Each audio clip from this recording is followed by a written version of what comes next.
Hello, this is Rudy Giuliani, and I'm back with Rudy's Common Sense. Today, we're going to take a look with common sense at what remains of the ballot counting, because this election is much closer than any of the networks led you to believe last Wednesday. And it is not determined yet. And there is a path to victory for the president, a path to re-election. It's not an easy path. It's not a definite path, but it's a realistic path. And having called this election so early, the big media, big tech, and the Democrat Party is trying to cut that off. And they're trying to cut off any consideration of it, which is outrageous, since they took over a month to allow Al Gore to contest just one state. Here, there are a number of states at issue and a significant amount of evidence of rampant fraud. All they say on television is there's no evidence of fraud. I'm going to now show you lots of evidence of fraud. There's one thing for certain about this election. Not certain who won it. It's certain that this was the most dirty, the most fraudulently conducted election on the part of the Democrats than any in recent history. And we're going to show you just why. And we're going to begin by concentrating on two states, the state of Pennsylvania and the state of Michigan. We're going to concentrate on those two because that's where we've been able to concentrate our investigation originally, and the evidence in both states is overwhelming. So in the state of Pennsylvania, what you basically have is a lawsuit now filed, a federal lawsuit, seeking to disqualify the votes that were not properly observed. In fact, that weren't observed at all. Mail-in votes are inherently suspicious. By that I mean they are unreliable. This is not me talking. This is the Supreme Court warning us way back in 2004 in a case called Griffin against Rugas. Justice Souter announced that mail-in votes are less reliable than in-person votes. Voting fraud is a serious problem and is facilitated by mail voting. There are other Supreme Court cases that make that same opinion.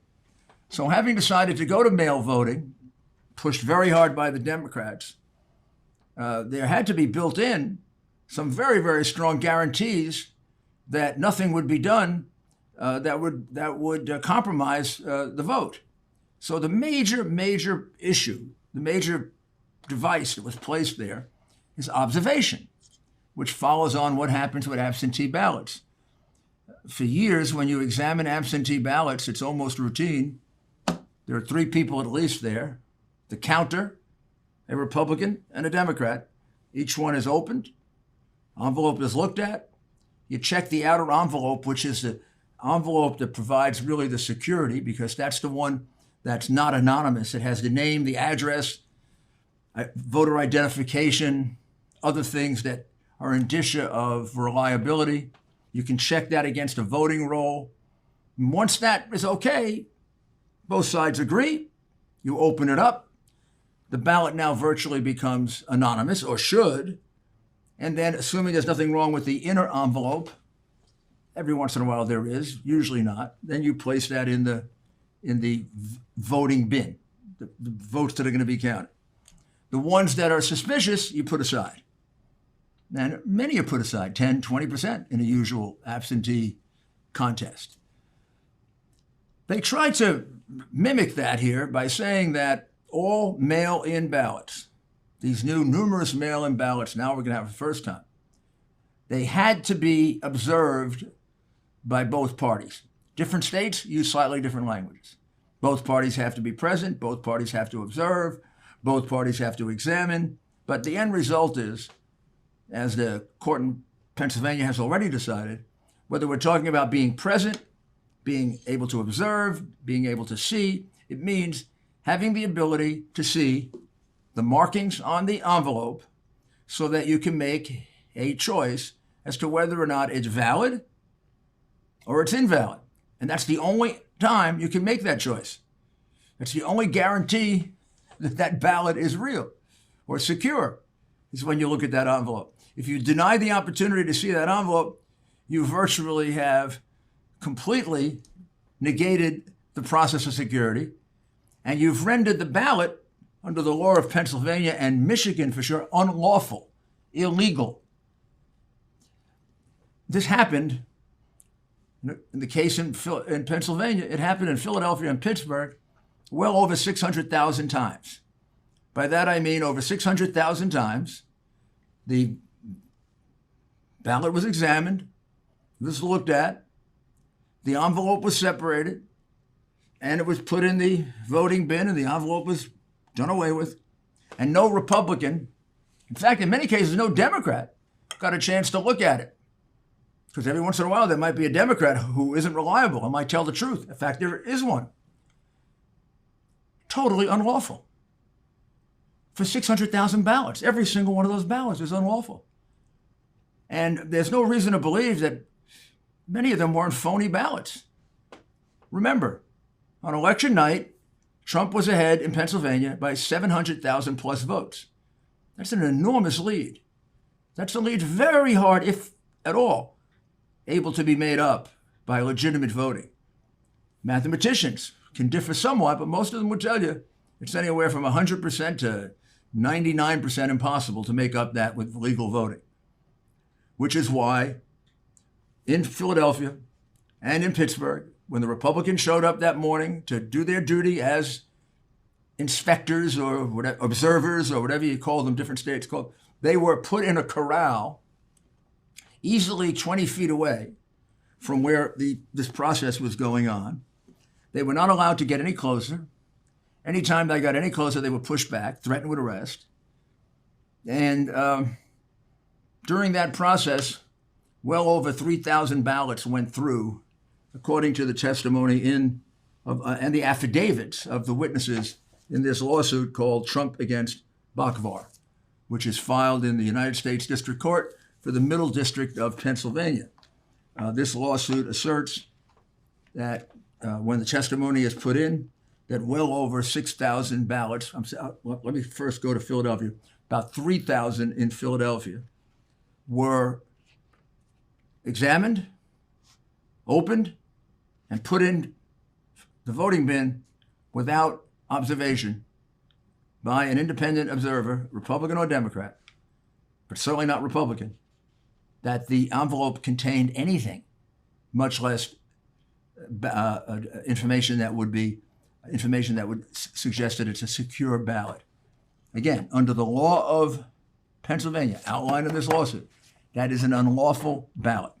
The lawsuit also contains then many, many instances of fraud, situations in which on 20 or 30 occasions, a witness observed the backdating of ballots that came in late. Justice Alito, in this case, which had reached the Supreme Court earlier on, made a ruling that all ballots had to be in by 8 o'clock on November 3rd. Any ballots that came in after 8 o'clock on November 3rd had to be put aside and not counted, to have a further argument as to the legality or whether an extension would be allowed. Well, that was honored in the breach. There are 4 or 5 witnesses so far, probably more by the time we get to trial, that on any number of occasions, they saw ballots that were backdated. In other words, they were dated the 4th and the 5th, and they were remarked the 3rd, and then put in the process and counted as if they had come in on time, in complete violation of Justice Alito's order. Again, another unlawful act.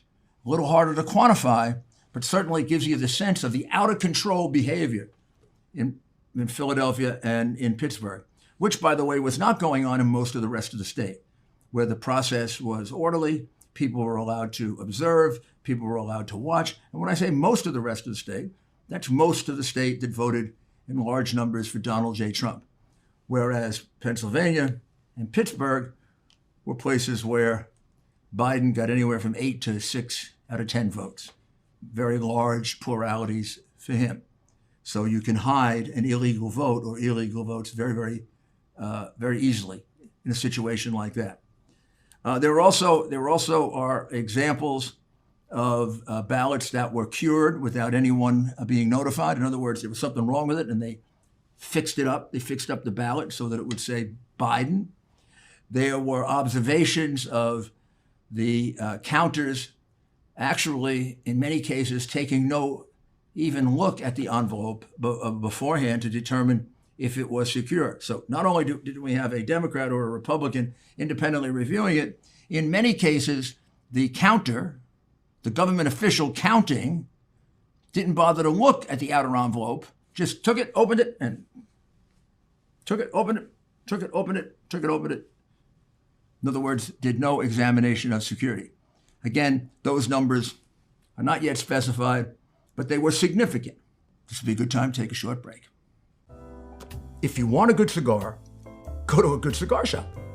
You want the best, go to Famous Smoke Shop. Let Famous Smoke deliver your favorite cigars right to your doorstep at America's lowest prices. Famous opened in 1939 as a small shop in New York City. Today, it's the largest privately held American-owned cigar business in the country. That's 80 years experience in the cigar business, and they're putting that experience to work for you, making deals on the cigars you love, from affordable, everyday smokes to high-end luxury cigars for your next special occasion. Go to famous-smoke.com/Rudy and click the Activate button to apply the promo code. Pick from more than 1,000 cigar brands, fresh and ready to ship from Famous Smoke's climate-controlled, 24,000 square foot humidor. Check out with the promo code RUDY20. That's Rudy, R-U-D-Y, 20, and get $20 off your order. Every cigar purchase you make is backed by the Famous Freshness Guarantee. Get real cigars from a real cigar shop, shipped direct to you from Famous Smoke Shop. Go to famous-smoke.com/Rudy. That's famous-smoke.com/Rudy. Thank you for coming back. Many more allegations of impropriety, many more allegations of illegal conduct, many more allegations of fraud. When the phony fake media and the phony fake politicians say to you there's no hard evidence of fraud, there are 50 witnesses so far to this lawsuit. There are affidavits. There's a large amount of evidence of fraud in the Philadelphia case, and it's only growing. But the main reason that this case should be overturned, this vote should be overturned, is we're well past the mark in the small margin of victory, and we have a very, very highly circumstantial situation that he was behind. Biden was by 700,000 votes, and we can count 630,000 that were put in unlawfully. Sounds like a pretty close equation of the two things, doesn't it? Worse than that, you'd say, well, this only happened in Philadelphia, which is the capital of voter fraud. I mean, Philadelphia has a 60-year history of voter fraud. Recently, a conviction of several officials there for voter fraud. I mean, just as a matter of interest, Joe Frazier, the former heavyweight champ, has voted in Philadelphia after he died. The grandfather of the actor Will Smith has voted in Philadelphia before he died. So it'd be unusual in an election of this consequence that Philadelphia wouldn't cheat. It's hard to think of a big election in which they didn't. But at this level, it's disgusting. And at this level, it has an impact on the vote of the overall state. When you take out those unlawful votes, Trump won this state by something closer to that 700,000 he was ahead, maybe 300,000 votes. This was basically a landslide victory that was stolen by not allowing Republicans uniformly for 2.5 days to observe the ballots. So you'd say, well, that's the only place it happened, so what? Well, only one place. Well, now we move to the state of Michigan. In the state of Michigan, we've got a similar and yet a different situation. In the state of Michigan, we have again, 40, 50 witnesses, 20, 30 affidavits that say at the center in Detroit, none of the rules were followed. First of all, numerous Republican observers who have given us affidavits under oath and will be part of the lawsuit say that they were prevented from going through the same observation that happened in Philadelphia and in Pittsburgh. And I should have mentioned about Philadelphia that the numbers in Pittsburgh are about 330,000, where something very similar happened in Pittsburgh. So two places in Pennsylvania, Philadelphia, Pittsburgh. Now we're talking about Detroit in Michigan. In Detroit, we have numerous poll watchers, observers, whatever you want to call them, who will testify that they were prevented from seeing the ballots, that the ballots were handled in a very, very cavalier manner. They were hardly examined. They were just thrown into the pile. That many, many times they saw ballots that didn't equate to the voter registration list, and they saw creation of a new name put into the voter registration list. The number of times there, hundreds, thousands, can't tell you exactly, but there are many affidavits to that effect. But certainly, again, like in Pennsylvania, the numbers of votes that were unobserved, as required also by Michigan law, are well in the hundreds of thousands. More than enough to change the result of Michigan, again, a state in which the president was ahead by 5%, 4%, 5% the night before. But Michigan then has two unusual incidents. This was a matter of rumor right at the very beginning. Now it's a matter of proof. Somewhere around 4 o'clock in the morning, given the cavalier way in which ballots were handled here, let me show you a picture of a delivery of ballots through the back door. You tell me if these look like ballots that come from a machine somewhere or from a polling place, or do they look like these ballots were made up in a crooked Democrat machine politician's living room? There's one picture. I hope that's up on your screen. That shows you the boxes. By the way, the law of Michigan requires that those ballots should be in a wooden box, double sealed. That alone is a misdemeanor, which you're looking at right there. That's a crime. Now we have the ballots actually exposed. This becomes now a felony by the deliverers of ballots.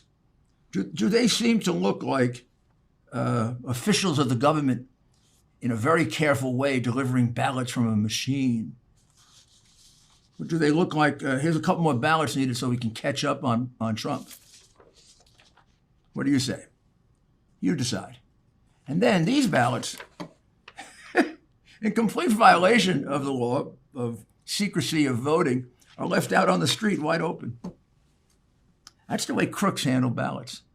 That's the way professional voter thieves handle it. And they had to do it in this case because they had to make up big numbers quickly, bigger than they thought. You know, the Democrats were planning for this, but they weren't planning for 800,000 ahead in Pennsylvania. They weren't planning on a 5% lead in Michigan and a 9% lead in Wisconsin. A lot of cheating had to be done, and the mail ballots gave them the opportunity to do it. Now, what I just showed you leads to a very, very important incident in which we have 3 affidavits for people who are there and 1 statement from a person who's a whistleblower who is still nervous about coming forward. But here's the evidence that would be presented in court, at least by the 3 who are already under oath. Somewhere around 4 or 4:30 in the morning, when a whole shift was changing, a whole group of ballots came in, amounting to something close to 100,000 were brought in the middle of the night through the back door, not the normal door they came in. Ballots that looked and were packaged similar to that. They were then thrown on the table, and they began counting them very, very quickly and very loudly, thinking there weren't too many people there. And as far as we can tell, going into the thousands and thousands of names being called, there was only one name being called. and that name was Joe Biden. In fact, many of these ballots didn't even have a down ballot. They didn't have any Democrats or Republicans voted for below. It was Biden, Biden, Biden, Biden, Biden, Biden. Several people who had remained behind went up and observed them. They were all giving us affidavits, and they say all they saw was a sea of Biden votes. And then one woman, who is still a whistleblower, who was on the inside of this, has given information, and we are working on trying to solidify that, like the 3 affidavits we have, that it was in fact 100,000 votes, and it was all for Biden. And when she reported it, she was basically fired. This is egregious. This is not just the usual voter fraud. I mean, 600,000 unlawful ballots at a minimum in Pennsylvania. Philadelphia turned into a voting fraud capital, the seat of our democracy. Enough votes to overturn the 20 electoral votes in Pennsylvania. I mean, that state was won by Donald Trump and stolen by the crooked Democrats.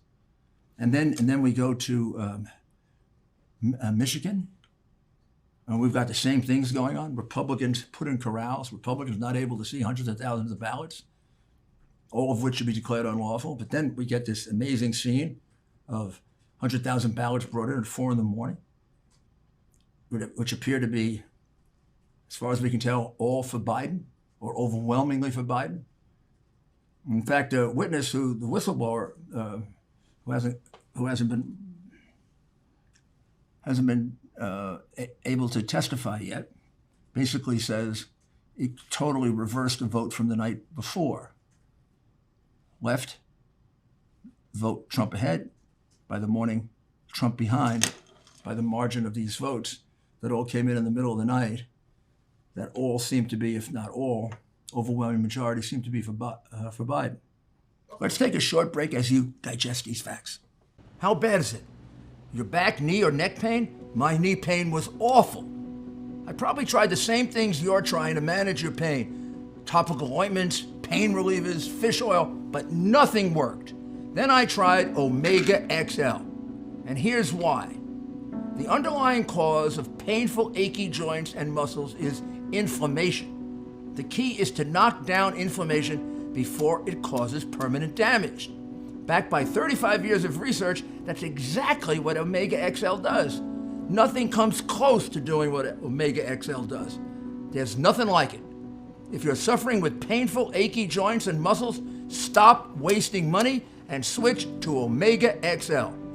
Order Omega XL now and get a second bottle free. Visit omegaxl.com/Rudy. That's omegaxl.com/Rudy, or call 1-800-844-4888. 800-844-4888. There's a lot more to cover. One last thought, because there's plenty to this, and we'll be talking about this in future episodes as these lawsuits are brought. So the lawsuit now is started in Pennsylvania. It's in the Middle District of Pennsylvania. The lawsuit in Michigan. Actually, there are 2 lawsuits in Michigan. There's a state lawsuit brought by the Great Lakes Legal Council, which is a private organization, which is the one that contains the detailed allegations of the Biden votes that came in and were counted, and only Biden, that allowed him to catch up. That's brought by a private group, not even a Republican group. And it has 40, 50 affidavits and witnesses, including 3 key witnesses to that event. And then the suit that's brought by the president is going to be, and is in the Middle District of, I believe it's it's the Western District of Michigan. And that's the case in which we ask that those votes be declared unlawful, be removed from the tally before there's a certification by the state legislature. And that would award Michigan to President Trump.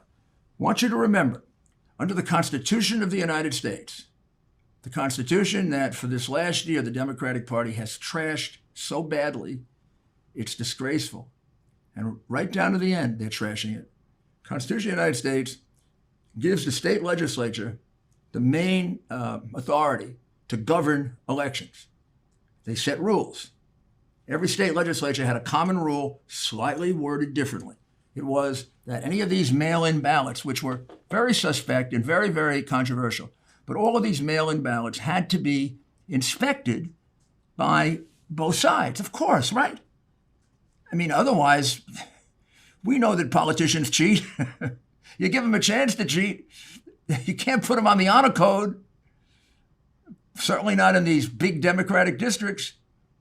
All of a sudden, is it possible on election morning when they were going to get opened in 10 different places, the Democratic leader woke up and said, I got an idea.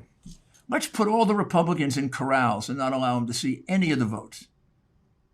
You think the leader in Philadelphia woke up with that idea? The leader in Pittsburgh woke up with that idea. The leader in Detroit woke up with that idea. The leader in Flint, Michigan woke up with that idea, all independently. The leader in Milwaukee, Wisconsin woke up with that idea. Oh my goodness, I guess even the leader way out west, the leader in Las Vegas, Nevada woke up with that idea. The leader in Reno, Nevada woke up with that idea. The Democratic leader in Phoenix, Arizona woke up with precisely the same idea as the Democratic leader in crooked Democratic Philadelphia. And like nobody else did? Or is it possible that they picked the swing states, they picked the crooked Democratic machines that exist in those states, because a lot of Democrats probably would have told you to go to hell if you asked them to do this, because one of the key affidavits comes from a Democrat who worked in Detroit, a woman who worked her lifetime with elections, a woman who's an American patriot, not a Democrat or Republican. Her affidavit supports the entire thing. Weeks before, she says, they were training on how to fix the vote. Weeks before, they were fixing the early vote that came in. Weeks before, she was told when a vote comes in, don't check it, just put it right in. Don't check it, just put it right in. And on the day of the election, she saw Democratic workers of the city walk into the polling places with people and show people how to vote. By the time she got to the day after the election, she was totally disgusted. And she testifies to everything I just told you about. Not a Republican poll watcher, not a Republican observer, not a Republican at all. A citizen of Detroit who is willing to come forward and is willing to swear that the process in Detroit was a sham.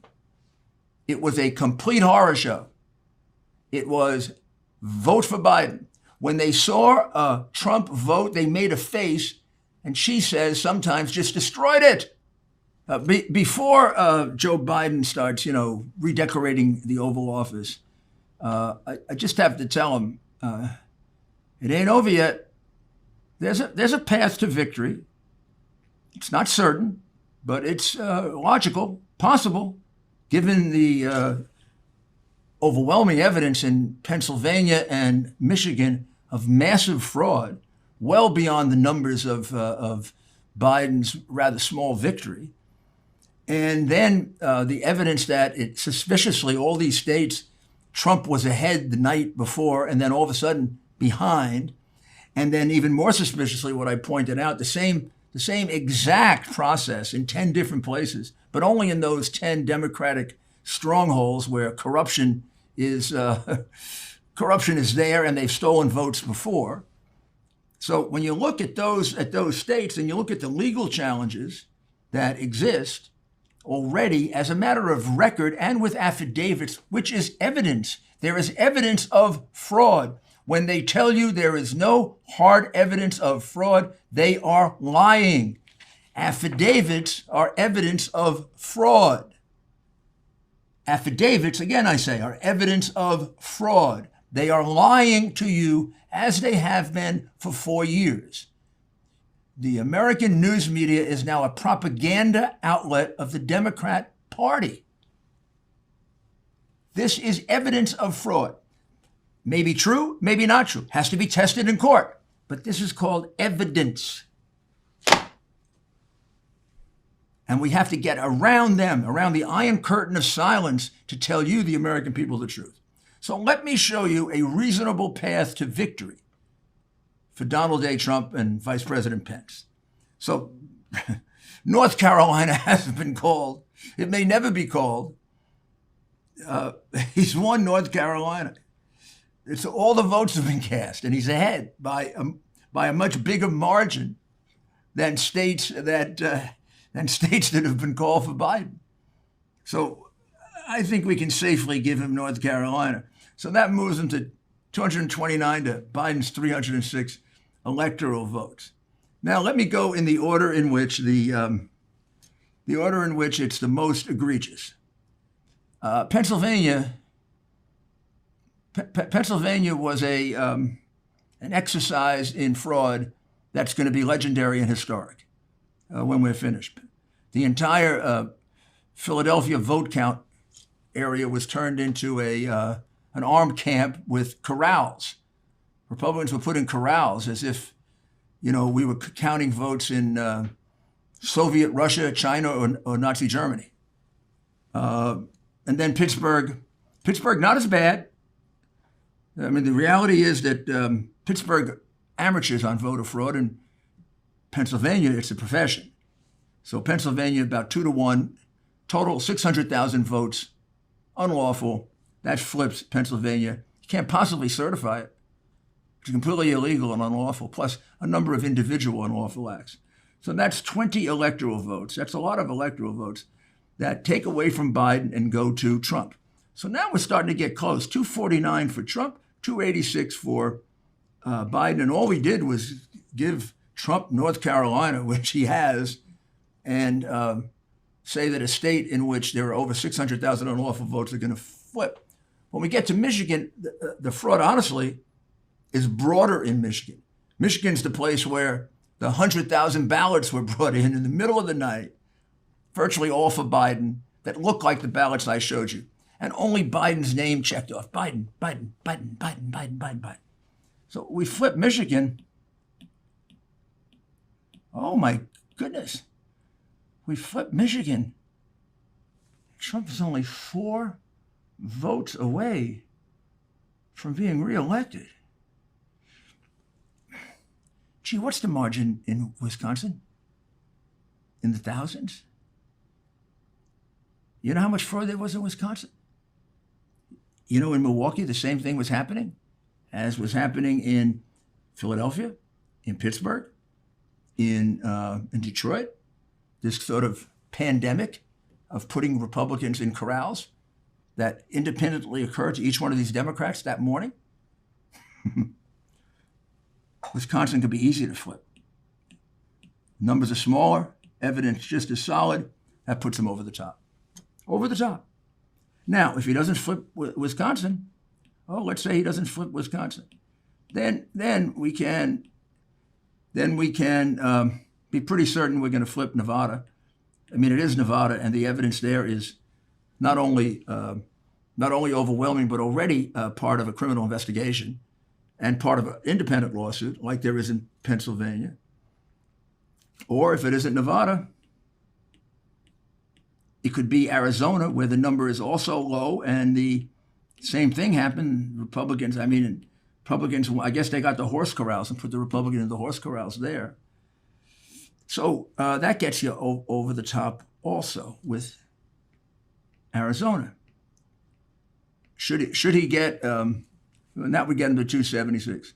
And should he get all of them, Wisconsin, which is very close right now, Nevada, which is very close, Arizona, he gets 292 electoral votes. This is not over. This is in the courts. We are well within the time frame that was given to Al Gore without people being accused of all sorts of things and being threatened with losing their jobs, losing their reputation, losing their families, and not being allowed in polite society. This is what our liberal community has come to. It's come to a bunch of bullies who believe they have the truth. and any method can be used. Voter fraud, framing a president, defaming a human being, destroying General Flynn's life, destroying Carter Page's life, destroying the president as much as possible and his family. All of that is necessary because they can bring us to wonderful socialism. Well, in any event, we're past that now. We're at the counting process. We're in the courts of the United States, the greatest courts in the world. And I predict that we have a voter fraud theft of the century. Never happened before like this in America, at least not modern America. There's a concerted effort in those states to use these mail ballots to make up the difference, knowing that Trump was going to win. And the reason it took so long is Trump won by more than they thought. They never thought they'd have to make up 700,000 or 800,000 votes in Pennsylvania. And that's why it got so sloppy. On election night, the Democrats panicked, and that's what led them into making mistakes like this, where the votes were all over the streets. And the votes are brought in at 4 a.m. And just Biden, quick, they had to be done quick. You couldn't fill out the rest of the ballot. You didn't have the time. I mean, if we woke up in the morning and Trump was still ahead by 500,000 votes, it would have been kind of really unbelievable. It was unbelievable. So don't listen to the phony fake media. Listen to the alternative media. Go around it. Use your common sense. Your common sense is going to lead you to a just result here. And finally, whatever the result here, don't let them cut it off early. We have to learn what happened so it doesn't happen again. This is America. Our right to vote is the core of our rights and our democracy.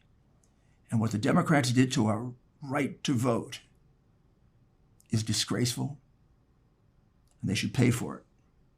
I believe it'll overturn the election, but if it doesn't, it certainly should lead to many, many criminal prosecutions.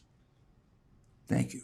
And we'll be back with you in a very short period of time because this is going to be a busy period, and we may do some specials to get these facts out to you because they're being hidden from you.